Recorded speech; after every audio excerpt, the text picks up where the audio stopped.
Hello नमस्कार दोस्तों। स्वागत है आप सभी का हमारे YouTube channel motivational and study पर। तो आज है हमारी क्लास 2। आप जानते हैं, जिसने भी क्लास 1 देखी है उन्हें पता होगा कि हमारी इम्पोर्टेंट क्वेश्चन की सीरीज़ चल रही है, जो कि हमारे इतिहास विषय से शुरू हुई है। और इसमें हम सारे विषय के एक एक करके सारे क्वेश्चन कंप्लीट करेंगे। हम वही क्वेश्चन पढ़ेंगे जो बार बार एग्ज़ाम में पूछे जाते हैं। कॉम्पिटिटिव एग्ज़ाम में जैसे आपकी एसएससी जीडी हो गई, दिल्ली पुलिस हो गए, रेलवे की, एनटीपीसी और अदर एग्ज़ाम, ठीक है, एसएससी के भी और अदर एग्ज़ाम में जो क्वेश्चन पूछे जाते हैं हम उन्हीं को पढ़ देंगे। तो चलते हैं अपने इम्पोर्टेंट क्वेश्चन की तरफ। क्लास 2 में हम वैदिक सभ्यता पे पहुंच गए हैं। क्लास 1 में हमने पाषाण काल और आपके सिंधु सभ्यता के बारे में पढ़ा था। अब हम पढ़ेंगे वैदिक सभ्यता की, जिससे क्वेश्चन पूछे जाते हैं वो, ठीक है। तो क्वेश्चन नंबर 39 है। ऋग्वेद में 1028 सूत्र हैं, जिन्हें 10 पुस्तकों में वर्गीकृत किया गया है, जिन्हें के नाम से जाना जाता है। तो इन्हें किस नाम से जाना जाता है? ऑप्शन ए में दिया है मंडल, ऑप्शन बी में है अनुदत्त, ऑप्शन सी है सूक्त, ऑप्शन डी है पदपथ। तो इसका राइट आंसर हो जाएगा ऑप्शन ए ऋग्वेद। ऋग्वेद में 1028 सूत्र हैं, जिन्हें 10 पुस्तकों में वर्णित किया गया है, जिन्हें मंडल के नाम से जाना जाता है। उन्हें क्या कहते हैं? जिन्हें मंडल कहते हैं। इसका ऑप्शन ए राइट आंसर हो जाएगा, ठीक है। क्वेश्चन नंबर 40 है। बृहदारण्यक, मुंडक और तैत्तिरीय निम्नलिखित में से किस श्रेणी के धार्मिक ग्रंथों के उदाहरण हैं? ऑप्शन ए में दिया है पुराण, ऑप्शन बी है महाकाव्य, ऑप्शन सी उपनिषद, ऑप्शन डी है जातक। तो इसका राइट आंसर हो जाएगा सी उपनिषद। डिटेल में दिया है बृहदारण्यक, मुंडक और तैत्तिरीय उपनिषद श्रेणी के धार्मिक ग्रंथों के उदाहरण हैं। भारत का राष्ट्रीय आदर्श वाक्य सत्यमेव जयते मुंडक उपनिषद से लिया गया है। पुराणों की संख्या 18 है, जिसमें मत्स्य पुराण सबसे प्राचीन है। बहुत अच्छी जानकारी यहाँ पे हमें मिल गई है। Question number 41। हिंदू धर्म में देव को पौधों के स्वामी, रोग के उपचार और धन के दाता माना जाता है। तो कौन से देव को माना जाता है? ऑप्शन ए में दिया है उषा, ऑप्शन बी है यम, ऑप्शन सी है वरुण जी, ऑप्शन डी है सोम। देखते हैं इसका राइट आंसर क्या होगा। तो इसका राइट आंसर हो जाएगा ऑप्शन डी सोमदेव। डिटेल में दिया है हिंदू धर्म में सोमदेव को पौधों का स्वामी, रोगों का उपचारक और धन का देवता माना जाता है। वरुण को समुद्र का देवता, विश्व के नियामक, सत्य प्रतीक, ऋतु परिवर्तन के देवता के रूप में माना जाता है। क्वेश्चन 42 है। निम्नलिखित में से कौन सी हिंदू धर्म की प्रमुख दार्शनिक विचारधारा है? दार्शनिक विचारधारा संन्यास, मोक्ष, अर्थ या वैशेषिक। तो इसका राइट आंसर हो जाएगा ऑप्शन डी वैशेषिक। क्वेश्चन 43 है। निम्नलिखित में से किस वेद को कर्मकांड ग्रंथ के रूप में जाना जाता है? ऑप्शन में दिए हैं यजुर्वेद, सामवेद, ऋग्वेद और अथर्ववेद। तो इसका राइट आंसर हो जाएगा ऑप्शन ए यजुर्वेद। यजुर्वेद को कर्मकांड ग्रंथ के रूप में जाना जाता है, जो कि बलिदान धर्म की स्थापना करता है। इसे यज्ञवेद भी कहते हैं।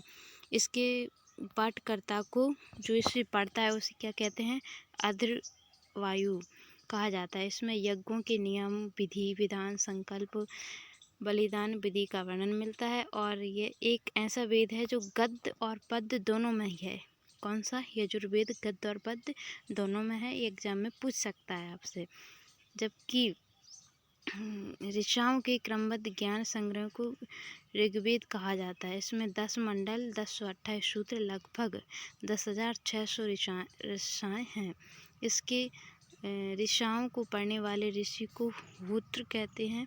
सामवेद में यज्ञों के अवसर पर गाए जाते हैं। क्वेश्चन 44 है। यजुर्वेद से संबंधित है। यजुर्वेद किससे संबंधित है? ऑप्शन ए गायत्री मंत्र, ऑप्शन बी है यज्ञ के अनुष्ठान, ऑप्शन सी जादू और टोना, ऑप्शन डी है राग। तो इसका राइट आंसर हो जाएगा ऑप्शन बी, यज्ञ के अनुष्ठानों में।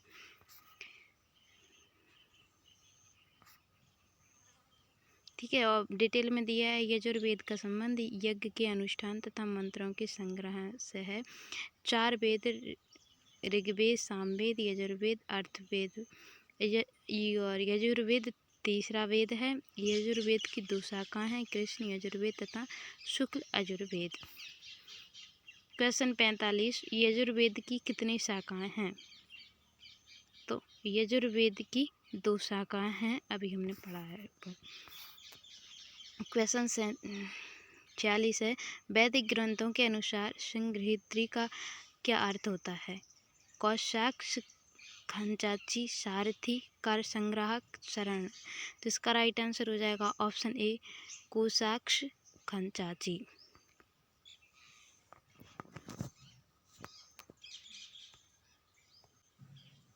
क्वेश्चन 47, हिंदू धर्म पुरुषार्थ जीवन के लक्ष्य के माध्यम से जीवन में पूर्ण भागीदारी को प्रोत्साहित करना निम्न में से कौन सा एक पुरुषार्थ नहीं है? काम, सात्व, मोक्ष और अर्थ।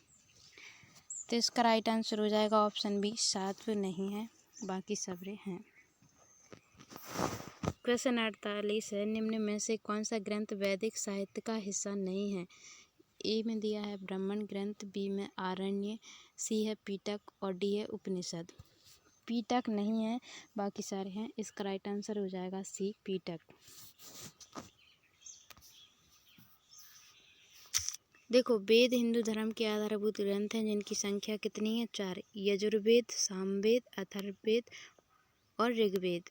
इन सभी वेदों के ब्राह्मण, आरण्य तथा उपनिषद 4 वेद संहिताएं तथा इनके ग्रंथ आरण्य तथा उपनिषद मिलकर वैदिक साहित्य कहलाते हैं, जबकि पीटक बौद्ध धर्म की एक प्रमुख पुस्तक है। बौद्ध धर्म में पीटकों का वेद हिंदू धर्म के समान ही महत्व है। इनकी पीटक 3 पीटक है, विनय पीटक, सुत्त पीटक और अभिधम्म पीटक। क्वेश्चन 49 है, हिंदू धर्म में इनमें से किस देवता को सृजनकर्ता माना जाता है? ब्रह्म जी, गणेश, महेश, विष्णु। तो इसका राइट आंसर हो जाएगा option A, Brahma ji. Question 50 है, ऐत्रेय उपनिषद के ऐत्रेय आरण्य की दूसरी पुस्तक के 4, 5 और 6वें अध्याय से संबंधित हैं और इसे सबसे पुराना उपनिषद माना जाता है। तो ले देख के उसमें घुमा फिरा के ये पूछा गया है कि सबसे पुराना उपनिषद कौन सा है? इसका राइट आंसर हो जाएगा ऋग्वेद, ऑप्शन ए। ऐतरेय उपनिषद ऋग्वेद के ऐतरेय आरण्य की दूसरी पुस्तक के 4, 5, 6 अध्याय से संबंधित है और इसे सबसे पुराना उपनिषद माना जाता है। ऋग्वेद 10 मंडल है, 1028 सूक्त एवं लगभग 1600 ऋचाएँ हैं। इस वेद ऋचाओं के पढ़ने वाले ऋषि को होत्र कहते हैं। इस वेद से आर्यों के राजनैतिक प्रणाली एवं इतिहास के बारे में हमें जानकारी मिलती है।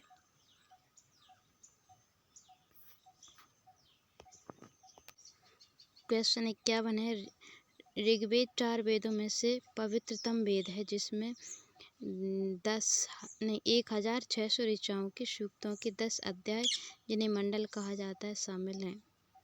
तो इसका राइट आंसर हो जाएगा ऑप्शन ए, 1028।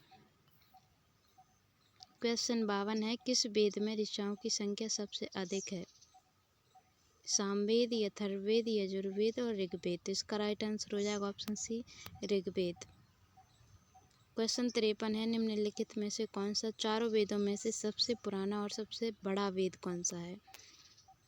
ऋग्वेद, सामवेद, यजुर्वेद और अथर्ववेद। तो इसका राइट आंसर हो जाएगा ऑप्शन ए, ऋग्वेद सबसे बड़ा वेद है और ये सबसे पुराना वेद है। क्वेश्चन 54 है, ऋग्वेद का संग्रह किसमें है?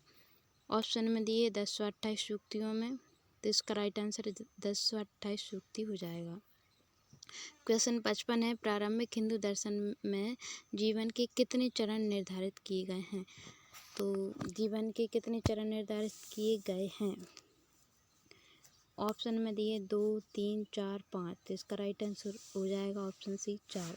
प्रारंभिक हिंदू दर्शन में जीवन के 4 निर्धारित किए गए हैं चरण: ब्रह्मचरण, वानप्रस्थ चरण और गृहस्थ चरण और संन्यास चरण। क्वेश्चन 56 है, चारों वेदों में से किस वेद को यज्ञ सूत्रों के वेद के रूप में जाना जाता है, जिसमें समान उद्देश्य के लिए इच्छित छंदों के साथ साथ विभिन्न संस्कारों के लिए अपनाए जाने वाले गद्य सूत्र भी शामिल हैं? तो इसका राइट आंसर हो जाएगा सामवेद, अथर्ववेद, यजुर्वेद, ऋग्वेद। इसमें ऑप्शन में दिए हैं, राइट आंसर हो जाएगा ऑप्शन सी, यजुर्वेद। डिटेल में दिया है, चारों वेदों में से यजुर्वेद को यज्ञ के बारे में हमें जानकारी मिलती है यजुर्वेद से। क्वेश्चन 57 है, उपनिषद शब्द में उप शब्द का अर्थ क्या है? उपशब्द क्या दर्शाता है? गुप्तता, निकटता, समग्रता या खुशी? तो इसका राइट आंसर हो जाएगा ऑप्शन बी, निकटता। क्वेश्चन 58, ऋग्वेद के स्त्रोतों को किसके रूप में जाना जाता है? ऑप्शन ए में दे सूक्त, बी है ज्ञान, सी रुद्र, डी है कर्मकांडों। तो इसका राइट आंसर हो जाएगा ए, सूक्त। ऋग्वेद के स्त्रोतों को सूक्त के रूप में भी जाना जाता है। ऋग्वेद सबसे प्राचीन वेद है। इसमें कुल 228 सूक्त हैं। संपूर्ण ऋग्वेदों को 10 मंडलों में विभक्त किया गया है ऋग्वेद को। क्वेश्चन 59, निम्नलिखित में से किस वेद को गीत की पुस्तक, मंत्रों का वेद या गीत का योग भी कहते हैं? तो गीत का योग यानी कि संगीत के बारे में हमें किससे जानकारी मिलती है? सामवेद, यजुर्वेद, अथर्ववेद या ऋग्वेद? इसका राइट आंसर हो जाएगा ऑप्शन ए, सामवेद से हमें संगीत के बारे में जानकारी मिलती है। क्वेश्चन 60 है, सबसे पुराना वेद। सबसे पुराना वेद हमने पहले बताया था, कौन सा है? ऋग्वेद सबसे पुराना वेद है। ऑप्शन डी इसका राइट आंसर हो जाएगा। प्रश्न 61 है, ऋग्वेद में ऐसे मंत्र जिनमें अप्रामाणिक बल खिल्य भजन शामिल हैं कितने हैं? इसका राइट आंसर इसमें दिया है ऑप्शन बी, 1028। 62 है, ऋग्वेद में मंत्र हैं। ऋग्वेद में कितने मंत्र हैं? 1014, 1028, 1035, 1020। तो इसका राइट आंसर हो जाएगा ऑप्शन बी, 1028।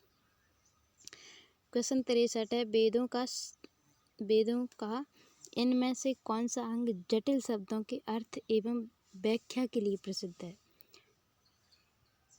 कल्प, छंद, व्याकरण या निरुक्त? देखते हैं इसका राइट आंसर क्या होता है। इसका राइट आंसर ऑप्शन डी हो जाएगा। देखो विस्तार में, वेदों के अंग को वेदांत कहा जाता है और जो वेदों की संख्या 6 है, शिक्षा, व्याकरण, निरुक्त, छंद, ज्योतिष और कल्प। इनमें से वेदों का अंग निरुक्त जटिल शब्दों के लिए उपयोग होता है। ठीक है, अर्थ एवं व्याख्या के लिए प्रसिद्ध है कौन सा? निरुक्त। जो कठिन शब्द व्याकरण की पहुंच से बाहर थे, उनके अर्थ जानने के लिए ही निरुक्त की रचना हुई और निरुक्त के रचयिता यास्क हैं। यास्क मुनि ने निरुक्त को व्याकरण का पूरक माना है। क्वेश्चन नंबर 64, भारत का राष्ट्रीय आदर्श वाक्य है सत्यमेव जयते, अर्थात सत्य की हमेशा विजय होती है। यह बात बिल्कुल सही है। किस प्राचीन भारतीय शास्त्र से लिया गया है? हमसे पूछा गया है। ऑप्शन में दिया है ऋग्वेद, मुंडक उपनिषद, ऑप्शन सी है भगवत गीता, ऑप्शन डी है मत्स्य पुराण। तो इसका राइट आंसर हो जाएगा ऑप्शन बी, मुंडक उपनिषद।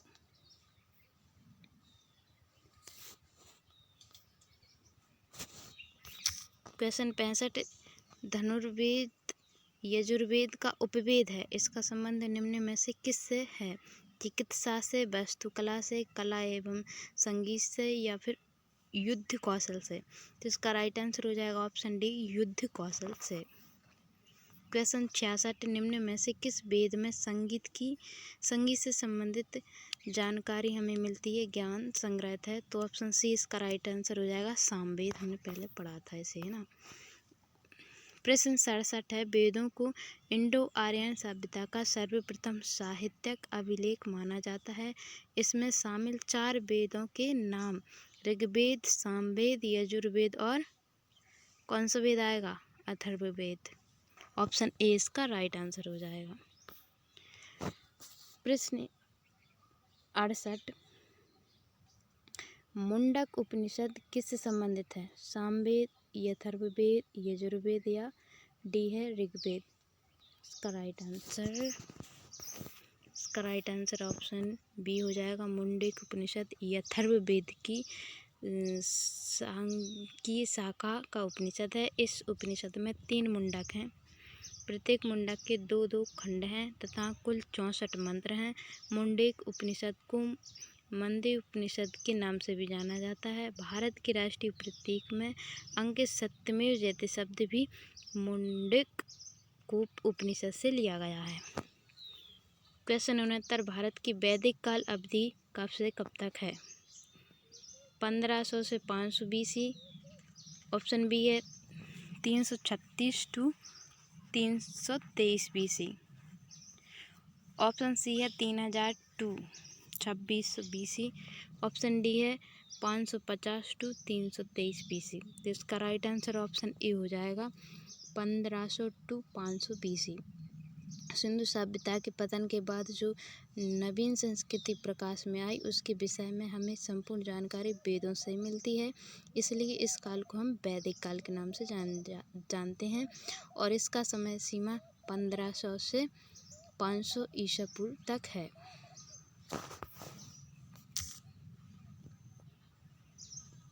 क्वेश्चन 70 है, निम्नलिखित में से कौन सा वेद जादुई अनुष्ठान और वशीकरण के बारे में बताता है? बहुत इम्पोर्टेंट क्वेश्चन।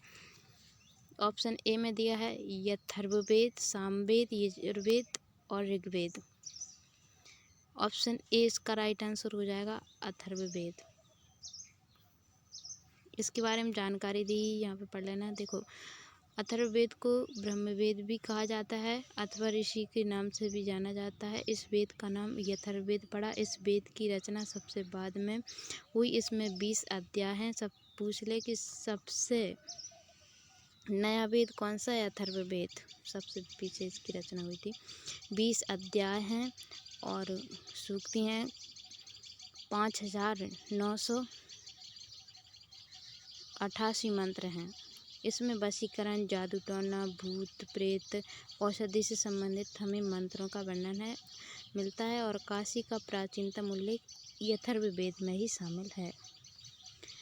क्वेश्चन 71 है, यजुर्वेद में यजुर का जो अर्थ है वो क्या है? ऑप्शन ए है जीवन, बी है प्राकृतिक, सी है बलिदान, डी है सत्य। जिसका राइट आंसर हो जाएगा ऑप्शन सी बलिदान। यजुर्वेद में यजुर का अर्थ बलिदान है। यजुर्वेद हिंदू धर्म का एक महत्वपूर्ण श्रुति धर्म ग्रंथ है। इसमें यज्ञ एवं बलिदान की प्रक्रिया के बारे में बताया गया है। वह हिंदू धर्म के 4 प्रमुख ग्रंथों में से एक है। क्वेश्चन 72 है, निम्नलिखित में से किस वेद में बीमारियों का उपचार दिया गया है? यजुर, ऋग्वेद, साम, अथर्व। तो इसका right answer option D Atharvaveda में दिया गया है। क्वेश्चन 73 है, निम्नलिखित में से किस उपनिषद में वसुधैव कुटुम्बकम शब्द का उल्लेख किया गया? ऑप्शन ए में दिया है महाउपनिषद, ऑप्शन बी है छंदोग्य उपनिषद, option C Brihadaranyaka Upanishad, option D है केनो उपनिषद। तो इसका राइट आंसर हो जाएगा ऑप्शन ए महाउपनिषद में वसुधैव कुटुम्बकम शब्द का उल्लेख किया गया है। इसका अर्थ है धरती, संसार ही परिवार है। क्वेश्चन 74, उपनिषद में से उपनिषद मुख्य माने जाते हैं। मुख्य उपनिषद कितने माने जाते हैं? ऑप्शन ए में दिया 108 11, ऑप्शन बी है 116 22, ऑप्शन सी है 100 12, ऑप्शन डी है 99 10। तो इसका राइट आंसर हो जाएगा ऑप्शन ए 108 11। विस्तार से दिया है, यहाँ पे पढ़ लेना, ठीक है। क्वेश्चन 75 है, सबसे पुराना उपनिषद कौन सा है? ईशा उपनिषद, मांडुक्य उपनिषद, कैना उपनिषद या छंदोग्य उपनिषद। तो इसका राइट आंसर हो जाएगा ऑप्शन डी छंदोग्य उपनिषद सबसे पुराना उपनिषद है। क्वेश्चन 76, प्रारंभिक भारतीय दार्शनिक के अनुसार प्रत्येक वस्तु मूल तत्वों से बनी होती है। तो मूल तत्व 2, 4, 3 या 5। तो इसका राइट आंसर हो जाएगा ऑप्शन डी, 5 तत्वों से बनती है प्रत्येक वस्तु। पंचभूत, 5 तत्व या महाभूत भारतीय दर्शन से सभी पदार्थ के मूल माने गए हैं। आकाश, वायु,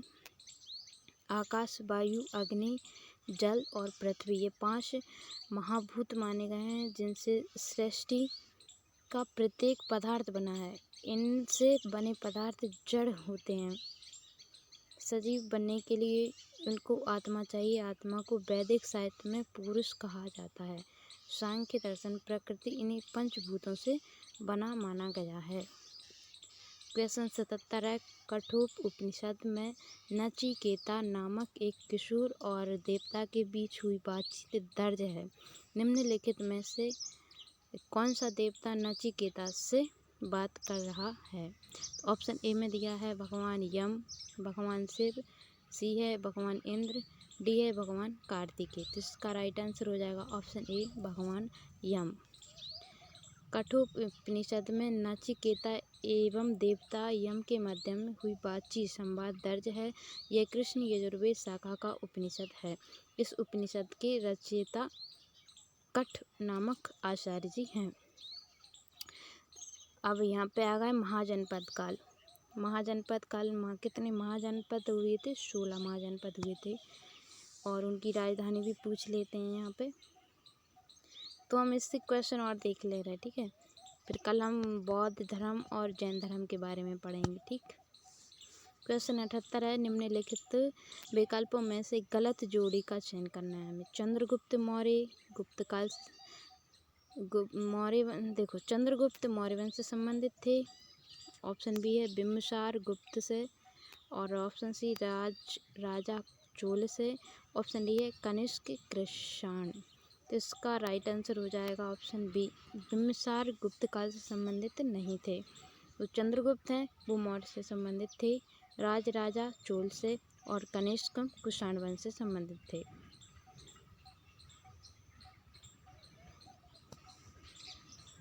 अगला क्वेश्चन है, बिम्बिसार का शासक था। बिम्बिसार कहाँ का शासक था बताओ?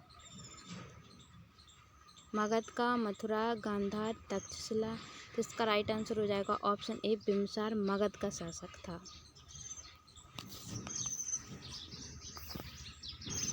क्वेश्चन 80 है, निम्नलिखित में से कौन सी मगध साम्राज्य की राजधानी थी? वैशाली, राजगीर, उज्जैन, कौशाम्बी। इसका राइट आंसर हो जाएगा ऑप्शन बी, राजगीर। विस्तार में है, मगध प्राचीन भारत के 16 महाजनपदों में से एक था। ये बौद्ध काल में उत्तर भारत का सबसे शक्तिशाली जनपद था। इसकी प्राचीन राजधानी राजगृह यानी कि राजगीर या गिरिब्रज थी। कालांतर में मगध की राजधानी पाटलिपुत्र स्थानांतरित हुई। हालांकि शिशुनाग के शासनकाल में राजगीर गिरिब्रज के अतिरिक्त वैशाली नगर को भी दूसरी राजधानी बनाया गया था, जो बाद में उसी प्रधान राजधानी बन गई उसकी। क्वेश्चन 81, आर्य संस्कृति के सर्वोच्च काल में गंगा घाटी के जनपद जो संख्या में थे महाजनपद बन गए थे। संख्या में 16, 14, 15, 18। तो इसका राइट आंसर हो जाएगा ऑप्शन ए, 16 महाजनपद थे। 6ठी शताब्दी ईसा पूर्व 16 महाजनपद का उदय हुआ।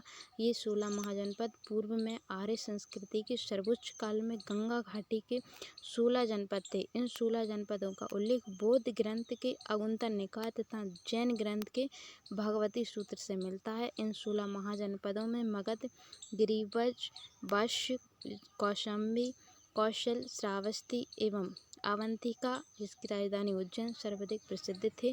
प्राचीन भारत में राज्य या प्रशासनिक इकाइयों को महाजनपद काल कहा जाता था। क्वेश्चन 82, प्राचीन काल में अवध को किस नाम से जाना जाता था? कौशल, कपिलवस्तु, कौशाम्बी, ऑप्शन डी है काशी। तो इसका राइट आंसर हो जाएगा ऑप्शन ए, कौशल। विस्तार में दिया है, 6ठी शताब्दी ईसा पूर्व में भारतवर्ष 16 महाजनपदों में विभाजित था। भारतीय काल में अवध को कौशल नाम से जाना प्राचीन काल में अवध जो है वो कौशल नाम से जाना जाता था। वर्तमान में ये क्षेत्र फैजाबाद उत्तर प्रदेश में स्थित है। अब जैन धर्म और बौद्ध धर्म के क्वेश्चन आंसर हम कल पढ़ेंगे। तब तक आप इनकी जो भी आपके पास नोट्स बुक या कुछ भी हो तो उसमें से आप रिवाइज कर लेना। जैन धर्म और बौद्ध धर्म, इन दोनों टॉपिक से प्रत्येक एग्ज़ाम में क्वेश्चन पूछे जाते हैं, ये बहुत इम्पोर्टेंट हैं। तो थैंक फॉर वॉचिंग। यहाँ तक वीडियो देखने के लिए आपका बहुत बहुत धन्यवाद। अच्छा, कमेंट करके ज़रूर बताएं कि आपको वीडियो कैसा लगा, ताकि हमें भी मोटिवेशन मिले और हम आगे आपको वीडियो उपलब्ध कराते रहें। तो वीडियो अगर अच्छा लगता है तो वीडियो को लाइक करें, अपने दोस्तों के साथ इसे शेयर करें। और thank for watching. Thank you so much.